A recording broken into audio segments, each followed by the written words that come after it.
महादेव के एक से बढ़कर एक शिवलिंग देखे होंगे, शिवलिंग के चमत्कार भी कई सुने होंगे, लेकिन क्या आपको पता है भारत में एक ऐसी जगह भी है जहां नदी में हजारों शिवलिंग मौजूद है। भारत में कई ऐतिहासिक और धार्मिक स्थल है जो अपनी अनोखी मान्यताओं और रहस्यमयी संरचनाओं के लिए प्रसिद्ध है। ऐसा ही एक स्थान है कर्नाटक के उत्तर कन्नड़ जिला में स्थित शस्त्रलिंग, जहां बनने वाली शैलमाला नदी के बीचों बीच हजारों प्राकृतिक शिवलिंग विद्यमान है।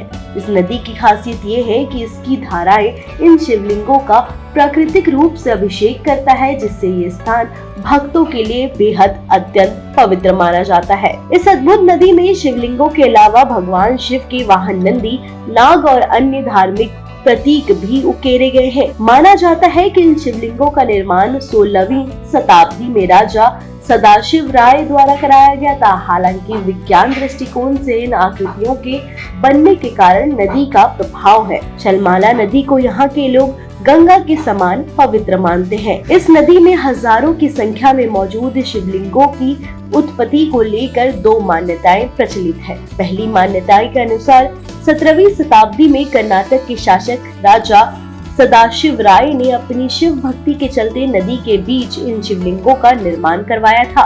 कहा जाता है कि उन्होंने शिव और उनकी प्रियजनों की हजारों आकृतियां चट्टानों पर उकेरने का आदेश दिया था। वहीं वैज्ञानिकों का मानना है कि ये आकृतियां प्राकृतिक रूप से बनी है।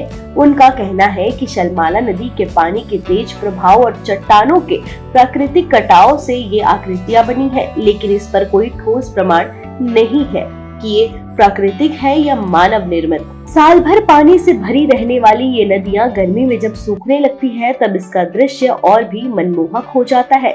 जैसे जैसे जलस्तर कम होता है, नदी के बीचों बीच स्थित शिवलिंग और अन्य धार्मिक आकृतियां स्पष्ट रूप से दिखाई देने लगती है। इस समय यहाँ भक्तों और पर्यटकों की भारी भीड़ उमड़ती है, जो इस अद्भुत दृश्य को देखने और भगवान शिव के दर्शन करने के लिए पहुंचते हैं। यदि आप भी शस्त्रलिंग के अद्भुत दृश्य का अनुभव करना चाहते हैं, तो यहाँ पहुंचने के लिए सबसे नजदीकी हवाई अड्डा हुबली है, जो सिरसी से लगभग 104 किलोमीटर दूर स्थित है। रेल मार्ग से यात्रा करने वाले पर्यटक तलगुप्पा रेलवे स्टेशन तक पहुंच सकते हैं, जो सिरसी से लगभग 54 किलोमीटर की दूरी पर स्थित है। यहाँ से सड़क मार्ग द्वारा शस्त्रलिंग तक आसानी से पहुंचा जा सकता है। तो कैसी लगी आपको ये जानकारी, हमें कमेंट करके जरूर बताएं।